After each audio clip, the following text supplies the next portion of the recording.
আসসালামু আলাইকুম এভরিওয়ান, আশা করি সবাই ভালো আছেন। আজকে আরেকটা নতুন রেসিপি নিয়ে আপনাদের সামনে হাজির হয়েছি। নতুন আলু দিয়ে কক মুরগির রেসিপি বা লাল মুরগি যেটা বলি, সেই মুরগির রেসিপিটি আপনাদের সাথে শেয়ার করব। তো ফার্স্টে আমার মুরগিটি রান্না করার জন্য সেটা লাগবে, সেটা হলো কড়াই। সো আমি কড়াই এখানে নিয়ে নিয়েছি। আর ফার্স্টেই বলে রাখি, আমি মাটির চুলায় রান্না করতেছি। সো কড়াই বা ব্যাকগ্রাউন্ড প্লিজ স্কিপ করবেন। সো আমি এখানে তেল দিয়ে নিচ্ছি, দেন তেজপাতা আর গরম মশলা দিয়েছি, দারচিনি, এলাচ, লং দিয়ে পেঁয়াজ কুচি দিয়ে ভালো মতো আমি এই জিনিসটাকে ভেজে নিব। পেঁয়াজটাকে আমি ভালো মতো লালচে করে দেন সব ধরনের স্পাইসি দিব। তো আসলে নতুন আলুটা না অন্যরকম একটা টেস্ট, শীতের ভিতরে নতুন আলুর টেস্টটা অন্যরকম লাগে। সো আপনারা বাসায় একবার ট্রাই করবেন। নতুন আলু দিয়ে আসলে যে কোনো কিছু রান্না করলে ওইটা অন্যরকম মজা হয়। নতুন আলুর একটা অন্যরকমই স্বাদ থাকে। তো এখানে আমার অলরেডি পেঁয়াজটা লাল হয়ে আসছে।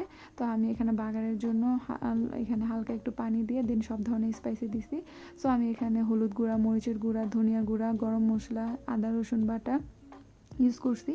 সো সব কিছু একসাথে, ইভেন লবণও ইউজ করছি। তো সব স্পাইসিগুলো একসাথে ভালো মতো মিক্স করে এটা আমি ভালো মতো কষিয়ে নেব। তো আসলে কি, কক মুরগিটা একটু বেশি তেল থাকে অনেক সময়, তাই জন্য আমি এখানে তেলের পরিমাণটা আগে থেকে একটু কম দিছি। পরে যদি আমার মনে হয় লাগে তখন আমি দিয়ে নেব। আপনারাও যদি তেল জাতীয় মুরগিটা বেশি থাকে তাহলে আপনি আর একটু কম তেল ইউজ করবেন, কারণ দেখা গেছে যে পরবর্তীতে আবার তেল অনেক বেশি হয়ে যায়। তো অলরেডি আমার মশলাটা কষে আসছে। তো এখন আমি কেটে রাখা যেই মুরগিগুলো আছে সেগুলো এখানে ইউজ করব।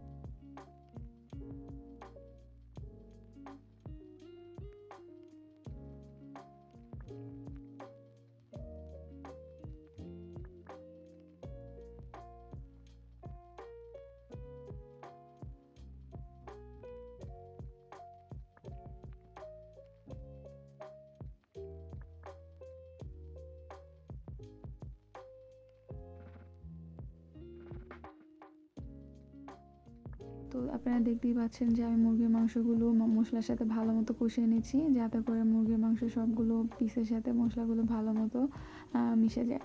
তো আমি এটাকে ঢাকনা দিয়ে প্রায় 1 ঘন্টার মতো রেখে দেব। দেন আমি ঢাকনা উঠিয়ে এটার ভিতরে আলুগুলো দিয়ে দিব। আসলে এগুলো আপনার নতুন আলু বা পুরান আলু যে কোনো আলু দিয়েই খেতে পারেন, কিন্তু শীতের একটা নতুন সবজি, দ্যাটস ওয়াই আমি আপনাদের দেখাচ্ছি আর কি। সবজি, আলুকে আসলে সবজি নাকি আমি সঠিক জানি না, প্লিজ আমাকে জানাবেন।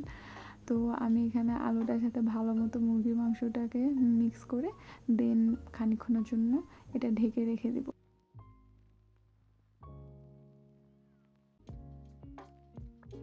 তো আপনারা দেখতেই পাচ্ছেন অলরেডি আমার মাংসের তেল ছেড়ে দিছে। তো আমি এখানে পরিমাণ মতো ঝোল দিয়ে দিব।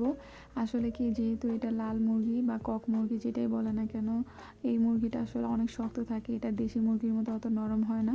তাই জন্য এখানে পানির পরিমাণটা আমি অনেক বেশি দিছি। এতে করে আসলে মুরগিটা সিদ্ধ হতে পানির পরিমাণটা অনেক বেশি লাগবে, তাই আমি এখানে পানির পরিমাণটা বেশি। আপনারাও পানির পরিমাণ বেশি দেবেন, কজ দেখা গেল যে আপনারা ঝোল আপনারা রেগুলার ওয়াইসে যেরকম ঝোল দেন সেরকম দিলে হয়তো বা মুরগির মাংসটা নাও সিদ্ধ হতে পারে। এতে করে আপনারা পানির পরিমাপটা একটু বেশি দিবেন, তাহলে আর কি এটা সম্পূর্ণভাবে ভালো মতো সিদ্ধ হবে। তো এখানে এখন চুলার আঁচটা বাড়িয়ে ঢাকনা দিয়ে ভালো মতো মুরগিটাকে রান্না করে নিতে হবে। তো আপনারা কে কে লাল মুরগি পছন্দ করেন প্লিজ আমাকে কমেন্টে জানাবেন, বা কক মুরগি। তো আপনারা দেখতে পাচ্ছেন অলরেডি আমাদের ঝোলটা শুকিয়ে মাংসটা থেকে তেল ছেড়ে দিছে। সো আমরা এখন মুরগির মাংসটা উঠায় নেব। সো প্লিজ আপনারা এই মুরগির রেসিপিটি বাসায় ট্রাই করবেন। আমার ভিডিওটি ভালো লেগে থাকলে লাইক করবেন, শেয়ার করবেন, সাবস্ক্রাইব করবেন।